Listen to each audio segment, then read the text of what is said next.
All right, interesting question about recourse here. Now, some students at Corinthian College, they're not paying their loans because they say, and they're right, the school sold them a bill of goods.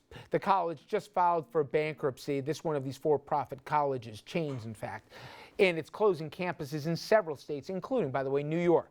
Students recently stopped paying loans because they claim the school misled them about job placement after graduation. And the question is, how does the law work when a customer's expectations aren't met?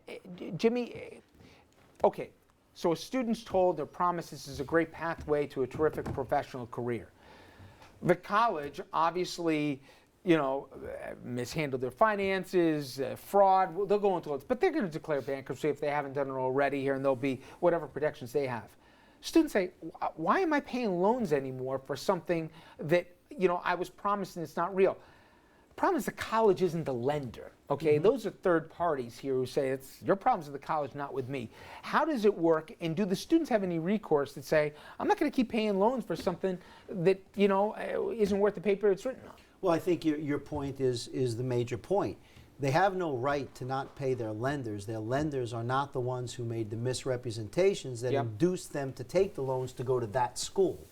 So I suppose, and Doug will probably have the better answer, is they have to pay their loans and then go after the school, but the school's declaring bankruptcy, so what are they going to get? But the loans are government-backed.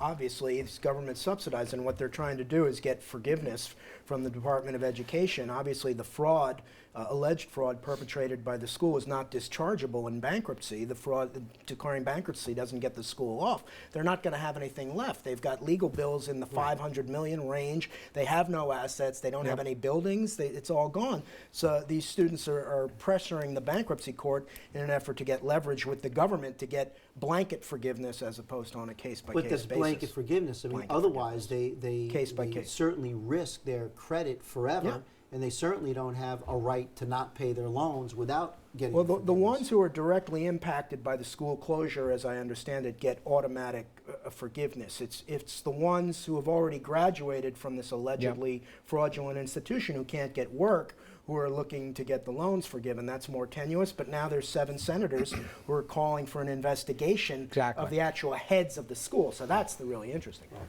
I think they should absolutely not have to pay back those loans because, when you buy a house, the bank does due diligence. They look to see if there's a house there. They look at the value of the house.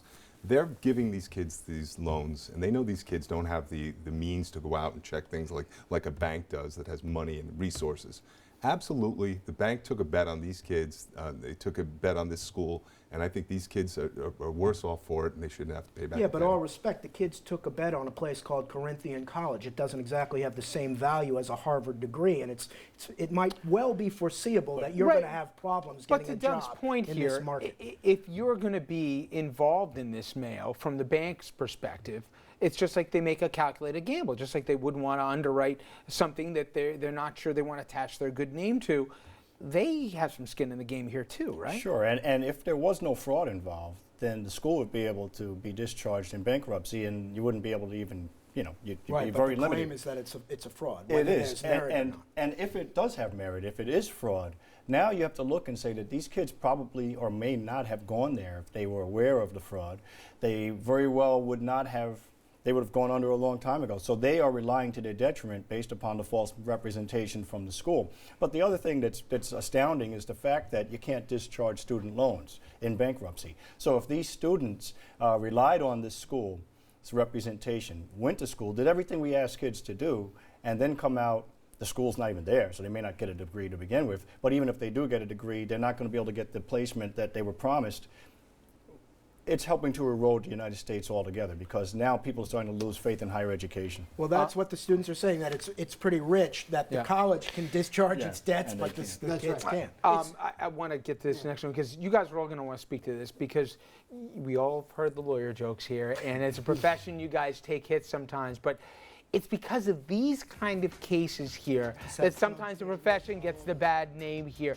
After the break here, we're going to introduce you a case if you haven't heard it about where a police officer is suing Starbucks because he spilled his free coffee and burned himself, and he claims it's cost him marriage and a whole bunch of other things. You got to hear this to believe it.